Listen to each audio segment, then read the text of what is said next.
Champion trophy पूर्व भारत को मिला खुशी खबर। पाकिस्तान स्टेडियम रे उड़ीब भारतर पताका।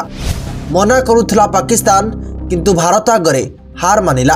हाँ दर्शक बंधु, क्रिकेट यह केवल एक खेल नुहे, यह आत्मसम्मान, गौरव एवं एक राष्ट्रर अभिमान अटे एवं यह एक संपूर्ण भाव में युद्ध क्षेत्र अटे। किंतु एटी एक प्रश्न उठे, आईसीसी चैंपियन ट्रॉफी पूर्व भारतीय पताका कहीं गायब रही। लाहौर एवं कराची स्टेडियम रो एक वीडियो सामना को आसी जोटी समस्त देशर पताका शोभा पाउछि किंतु मात्र भारतर पताका शोभा पाउ नाही। भारतर पताका को लगाई नथिला पाकिस्तान। यहाँ पर प्रशंसक माने सोशल मीडिया रे एई प्रश्न उठाइथिले, कहीं पाकिस्तान एपरी करिछि? कौन यह एक योजनाबद्ध अभियान ना यह केवल एक अनावश्यक विवाद अटे? सोशल मीडिया रे एही खबर व्यापक भाव में भाइराल हेबारे लागिछि एवं अनेक ख्यातिनामा स्पोर्ट्स जर्नालिस्ट माने एही विषय रे मत दैछन्ति।